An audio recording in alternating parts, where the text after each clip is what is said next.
I think if you look at it, the first game of the season against Hearts last season and this game of the season, there was completely different 11.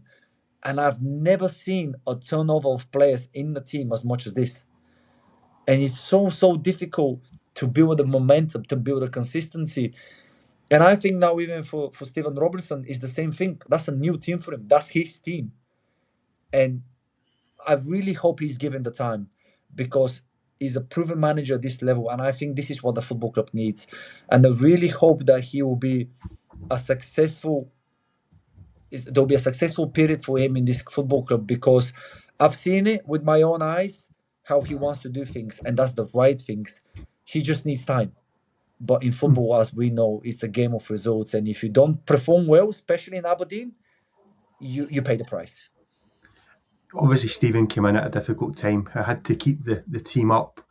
But, I mean, you yourself as well, you put yourself in the front line as well, because you were struggling with a groin injury, weren't you? Which needed surgery. I was. But you wanted to play until you got safe. Yeah, so obviously I had that conversation with him. In the first game, I think it was St. Mirren away, I can't remember. He obviously pulled me and he said, I want to show you respect. I'm going to play PK. And I said, listen, boss, no problem. This is your decision. We've already had conversation about it. I've got no problem with this, right? So obviously the game against St. Mirren happened. And then in my head, I was thinking, okay, I'm out of the team. I'm going to go get my surgery done. I was speaking to the doctors because I was really struggling. I was barely training. I was on a lot of tablets, on painkillers.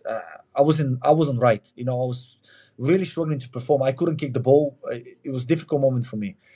And yeah, I was sorting to get a surgery as soon as possible. And we were talking to the doctors in London.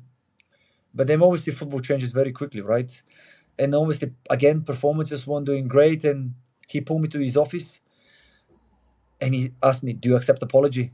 And for me, this is why I wanted to play for him. This is why I think he's an unbelievable man management, because he doesn't have to apologize to me, right? He doesn't have to do that because he's the manager. He's getting paid to make decisions, and I had no problem with these decisions.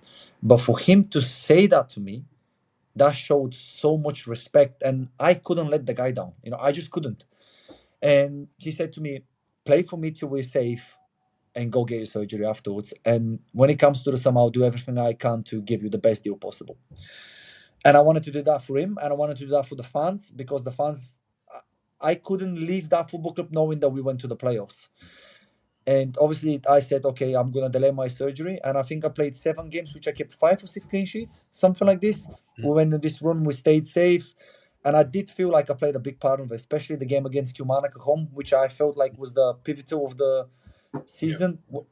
We need to make a point that we should never be where we are, but we had to get out of that situation. And winning the game against Kilmarnock at 1-0 and making that save into the post, where I think it's very underrated save in my opinion. I think it was a big save at the time, in the situation we were.